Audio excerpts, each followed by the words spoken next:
أعوذ بالله من الشيطان الرجيم بسم الله الرحمن الرحيم الحمد لله رب العالمين وبه نستعين والصلاة والسلام على خير خلق الله أبي القاسم المصطفى محمد وعلى أهل بيته الطيبين الطاهرين المعصومين أما بعد فقد قال الله سبحانه وتعالى في كتابه الكريم أعوذ بالله من الشيطان الرجيم بسم الله الرحمن الرحيم قل هو الله أحد الله الصمد لم يلد ولم يولد ولم يكن له كفوا أحد. Please recite a salawat.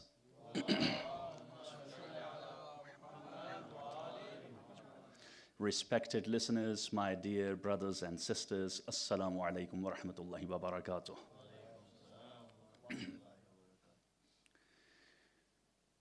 Qawwali. Qawwali is a genre of music, and it originated in the Indian subcontinent. In its purest form, Qawwali is a kind of music that is accompanied by spiritual poetry, or more specifically, Sufi poetry, which is allegorical poetry in praise of God, and also poetry in praise of the Holy Prophet and the Ahlul Bayt, alayhimus salam. Now there are, regardless of whether Qawwali is jaiz or haram, that's a separate subject, some Qawwalis have really become famous all across the world. And one of those Qawwalis is Allahu, Allahu, in different forms. As a matter of fact, this Allahu is a very common expression in the Sufi poetry of the Indian subcontinent. Whether it is in Urdu or Punjabi or Seraiki, Allahu, Allahu. And I used to think, what is this Allahu, who these guys are singing? And I used to think that this is perhaps an expression, something they utter when they are in a somewhat state of trance or something like that. Until I realized that the who in Allahu is in fact something which refers to the who in Qul Huwallahu Ahad. And this who is something very deep, very beautiful, and it carries many secrets. When we look at the different works of exegesis by the Shia ulama and great scholars, we learn that there are many things hidden beneath the surface of this who alone, let alone the whole Suratul Ikhlas, which also carries many gems and many secrets beneath its surface. But perhaps we take it for granted like many other things. And as a matter of fact, a vast majority of Muslims across the world take Suratul Ikhlas as something for granted and recite it every day. And look at its translation. Allah is one, He is as-Samad, He has no father, no children, and no one is equal to Him, and that's it. But the reality is that there is one hadith according to which Allah subhanahu wa ta'ala knew that in Akhirul Zaman there will be people who will think deep. Aqwamun muta'ammiqun is the expression used in that hadith. People who will do umuq, go into umuq, depth of matters. And therefore He revealed Suratul Ikhlas and the first 6 verses of Suratul Hadid. And alhamdulillah, those people who go into the depth of Suratul Ikhlas are in the school of the Ahlul Bayt alayhimus salam. So what I am gonna try and do in the next 25 minutes or so is try and look at some of the gems beneath the surface of Suratul Ikhlas, because 20-25 minutes are definitely not sufficient to actually truly try and understand what this surah actually means. So this is what I'm going to do, and the focus is going to be on the first verse. I'll spend quite some time, 10 minutes maybe, a little bit more, 15 minutes on Qul huwallahu ahad. And then I'll briefly touch upon as-samad. I'll skip lam jalid wa lam julad, and then I'll end this lecture with wa lam yakul lahu kufuwan ahad, and with a brief eulogy, inshallah. But before I proceed, wherever you are, you who are blessed to be present here, and those who are blessed to be watching this program online, please recite a loud, beautiful, and wholehearted salawat.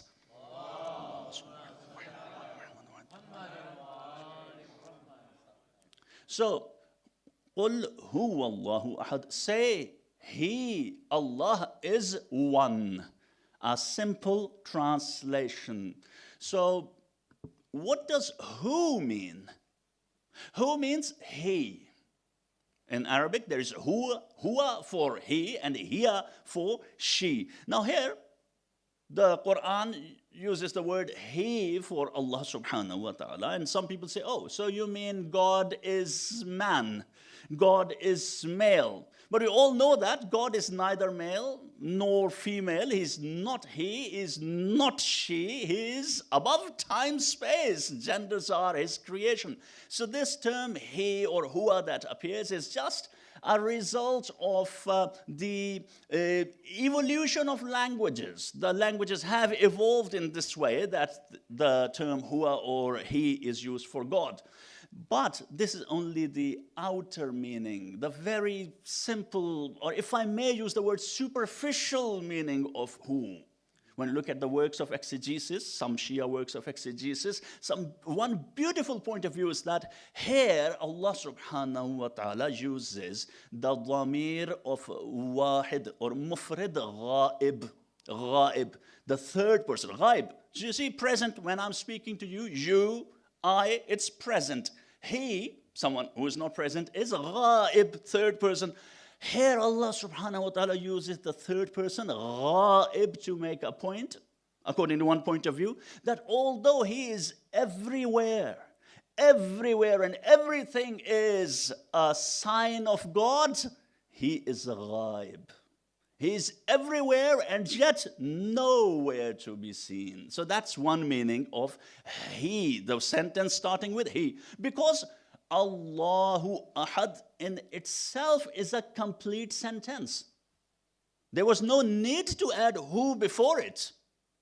Qul Allahu Ahad, Allahu Ahad, Allah is Ahad, Allah is one. Complete sentence. But who is added for a reason. And what is this who? There is Ism A'zam hidden in this who. According to one hadith, the Amirul Mu'mineen, Imam al-Muttaqeen, in the Battle of Siffin, was reciting something, murmuring something, some dhikr, and Ammar heard it. He paid attention, and he heard the Amir al-Mu'mineen was reciting, Yahu, Ya Mallahu, Illahu. And Ammar said, what is this? This secretive sort of dhikr, what is this? The Amir al-Mu'mineen said, this is Ismul A'zam. And according to another narration, in the Battle of Badr, the Amir al-Mu'mineen recited this dhikr, which is based on who. What is this who? In order to explain what is this who, one point of view, a gnostic point of view, an Irfani point of view, let me take you back in time. And back in time, very, very long time ago, so long time ago that there was no time. And nothing. There was nothing, absolutely nothing. There was not even the concept of nothing. And there was not even Allah. There was a time when there was not even Allah. The name Allah. It was the state of absolute hiddenness, the realm of absolute hiddenness. Someone asked the Holy Prophet, where was Allah before He created the creation? The Holy Prophet said he was in Umar, the state of Umar, the realm of Umar, the level of Umar, the stage of Umar. Whatever words we use, they're all wrong. Stage, level, whatever. It was the state of absolute hiddenness. There was nothing. God was there. His self was there. The essence of His self was there with all His power and everything, but it was all hidden. Absolute hidden. That is the state of who? The stage of who? And then He created the whole creation. He manifested Himself. He manifested Himself through creating His creation. The Amir al-Mu'mineen said, Alhamdulillah al-mutajalli li khaliqihi bi khaliqihi. All praise is due to Allah who manifests Himself for His creation through His creation. So there was this absolute hiddenness, no name. And I'll get back to why no names, not even Allah. No names, no sifats, no attributes. The essence of God, no one knows what that is. No one. That's why in Dua al-Arafah, our master Imam Hussain alayhi salam said what? Ya man la ya'lamu kayfahu illahu. Ya man la ya'lamu ma hu illahu. Ya man la ya'lamuhu illahu. No one knows who He is except who, not W-H-O who. No one knows how. Who is except who? That absolute hiddenness. And then He manifested Himself in stages or on levels. From now on, I'll use the word stage, but it is wrong. Level is wrong. Stage is wrong. Then is wrong, because it all points towards time, one after the other. No, these things are not happening in time. But I will use the word stage. So what did He do? Then He made the very first manifestation. Very first manifestation. For whom? There is nothing. He manifested Himself to Himself. He saw Himself in Himself. That is the stage of Ahad. Qul huwa Allahu Ahad. Now this is Irfani interpretations. Some people might not agree with this, but this is found. And I'm not getting into the Irfan and Tasawwuf and Ibn Arabi said this and that. We don't have time for that. But we can have a separate discussion. But since I personally have an inclination towards theoretical gnosis, Irfan and Nazari, not Amali, that's too hard. Only Qil wa Qal. So therefore, the first manifestation, Ahad, Qul huwa Allahu Ahad. Which we say, Allah is one. The whole Muslim world says, Allah is one. Wrong.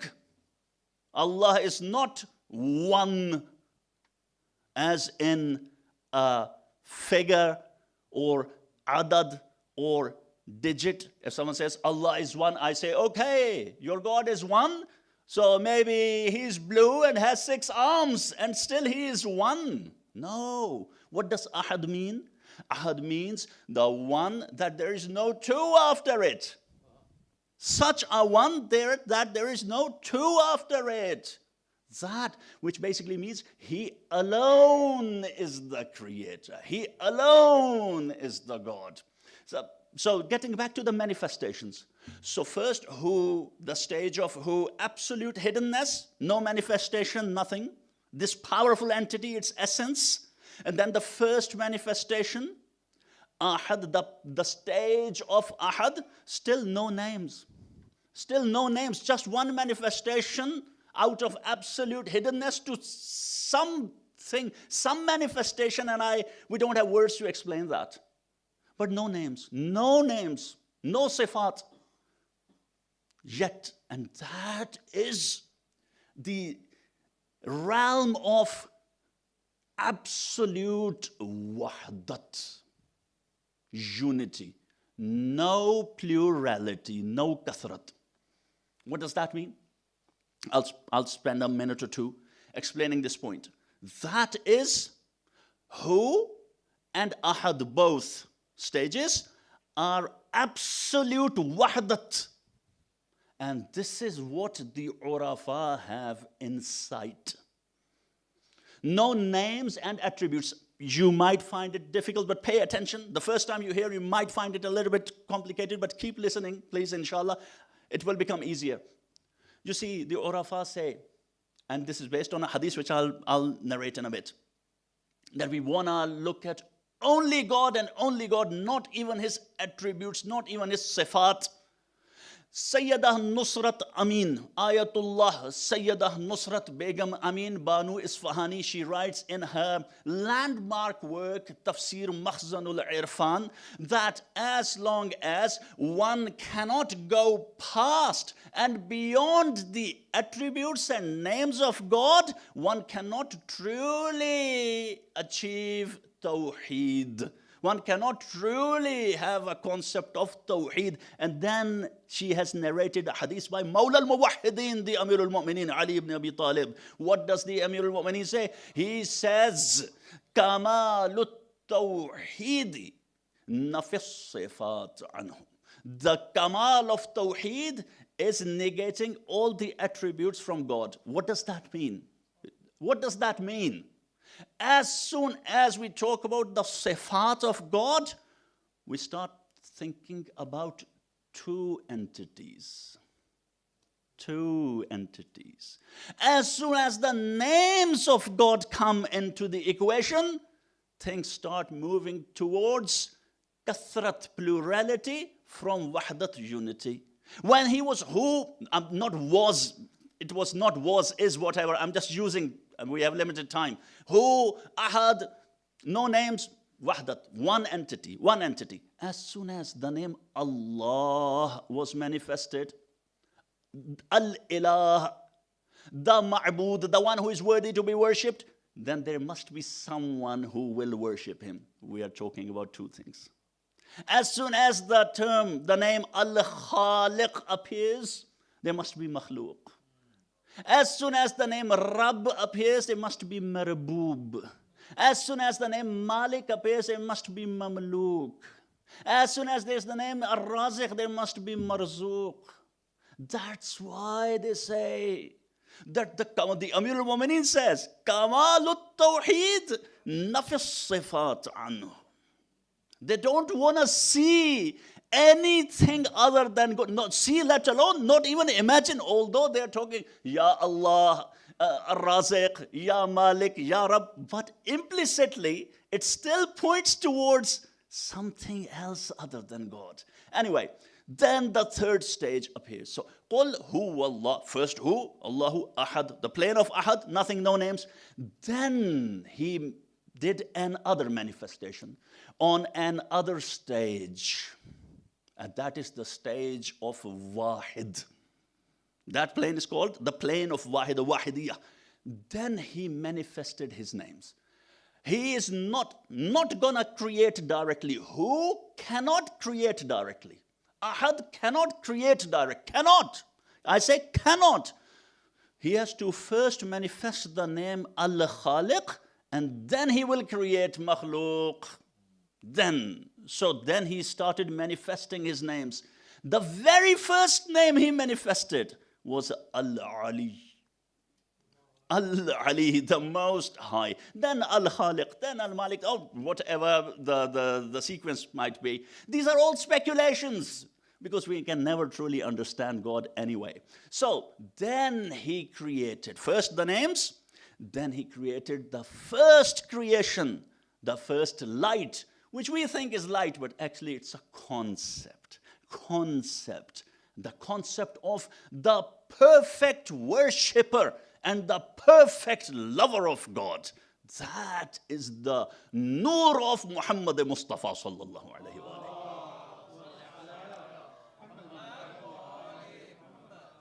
And this is a separate subject, beautiful subject, deep subject, Noor Muhammadi. Some other time, if Allah gave me the tawfiq and I got the honor to speak from here, we'll go into depth of that subject. But then, so he created, as I said, Wahid, Ahad, Hu, Ahad, this, that, all these things, we can never truly understand. Whatever we can imagine is going to be wrong. So what is important for us? To focus on As-Samad for the time being. For the timing, As-Samad. What is As-Samad? As-Samad. Samad used to be a word used for a tribal chief, a Sayyed, a Buzurg, a big guy in a tribe, in a locality, that everybody used to go to him to get things from him, to get their problems solved, to get their dilemmas and issues solved, but he never had to go to anyone. That is a Samad. And another meaning of Samad is a container. A container that is dense. So dense, it has no hollowness, nothing hollow, not even an atom can be added to it. Or a pot that is filled with water or liquid so tightly that not even a drop can be added to it. So if you look at the first meaning, Samad, everyone goes to him, he does not go to anyone. That is Allah subhanahu wa ta'ala. And the container doesn't need anything. You can't add anything to Allah subhanahu wa ta'ala's ilm or power or anything. He is infinite. He says, Allahu Samad. So what are we supposed to do? We should try and become a manifestation of As-Samad to a certain degree. How come? How come? When those people who are a manifestation of As-Samad, they live their lives among people, they are content, they are at peace, they don't have any expectations from anyone, they don't rely on anyone except Allah subhanahu wa ta'ala, they go only to Him and not to anyone else. And their hearts are so filled with love for Allah subhanahu wa ta'ala that not even an iota of love for someone else can enter their hearts. And those who are the perfect manifestation of As-Samad are the 14 infallibles. Pin their hopes on God, rely on God, trust in God, ask everything and anything from God, never having any expectations from anyone. People's customs, people's values, they don't affect them. For them, it's only God, Allah, Allah, Allah, and Allah subhanahu wa ta'ala. And those who are the perfect manifestation of the name As-Samad, they are Ayatullah al-Kubra, Ayatullah al-Uzma, Khalifatullah al-A'zam, and Ismatullah al-Kubra, Sayyida Fatima, salamullahi alayha.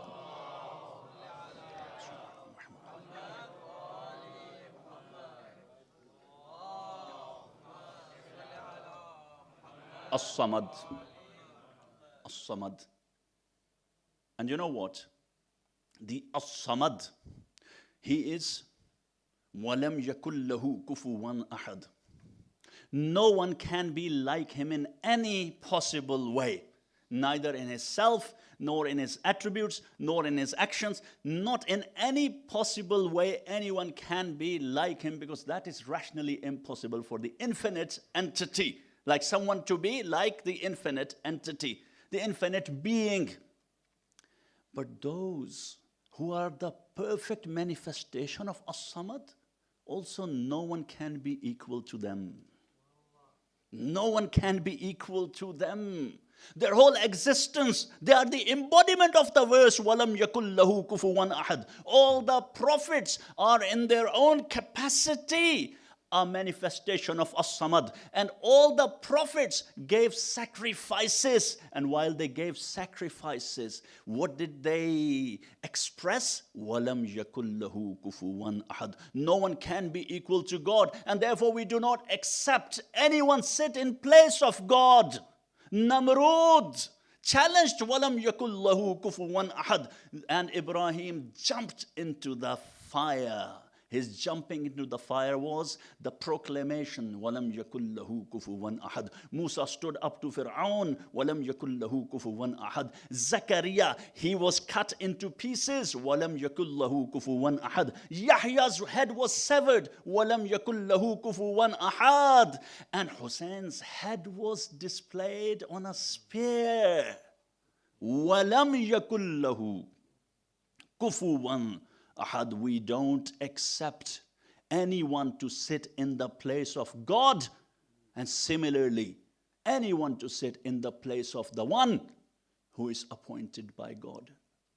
So when in Ghadir al-Khum, the Holy Prophet announced, Man kuntu mawlahu fahada aliyun mawlah, that man kuntu carries beneath its surface walam yakul lahu kufuwan ahad. And anyone and everyone who comes to take the place of the perfect manifestation of As-Samad, the place of Ali ibn Abi Talib, who is appointed by Allah subhanahu wa ta'ala, that person is challenging walam yakul lahu kufuwan ahad.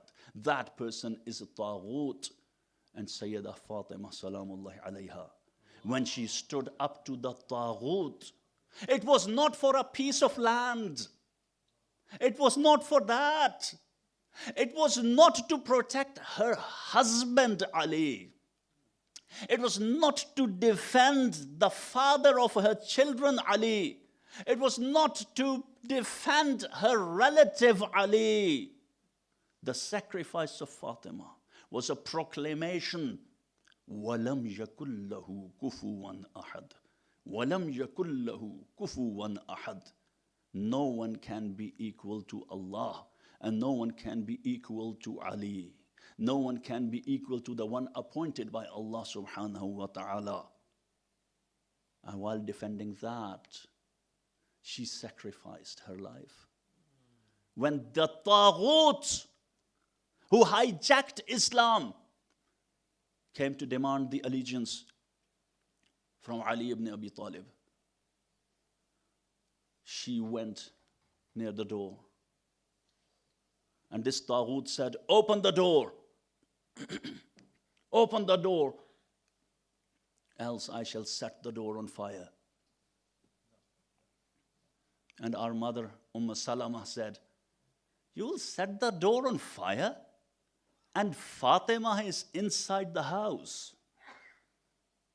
And the Taghut said, so be it. So be it. It's easy for us to narrate this and hear this, but if we imagine Hassan, Hussein, Zainab, small children, there's a mob outside, the door is on fire, there are hues and cries and chants, and little Zainab. I'm not going to recite the martyrdom of Our Lady. You will listen to the martyrdom and eulogy in the later lectures during Fatimiyah. But you know, little Zainab, she witnessed all that when it happened. She witnessed all that. And only if it was the end of the calamities to be faced by the Ahlul Bayt. No, it was only the beginning for Zainab. And there will be a time when she will see fire and burning wood being thrown onto her head from the rooftops in Damascus, when the accursed men and women would throw hot water and stones and burning wood onto the heads of the Ahlul Bayt. Ala la'natullahi ala al-qawmi al-zalimin. ربنا ظلمنا أنفسنا وإن لم تغفر لنا وترحمنا لنكونن من الخاسرين اللهم صل على محمد وعلى محمد والسلام عليكم ورحمة الله وبركاته. I would like to add that if there was any ambiguity, because this topic was a bit heavy perhaps, if you have any questions or anything, please you can get in touch with me. I'll be at your service, and also or through the Mukhi team, or get in touch with me directly. I'll be happy to answer if you have any questions. Thank you.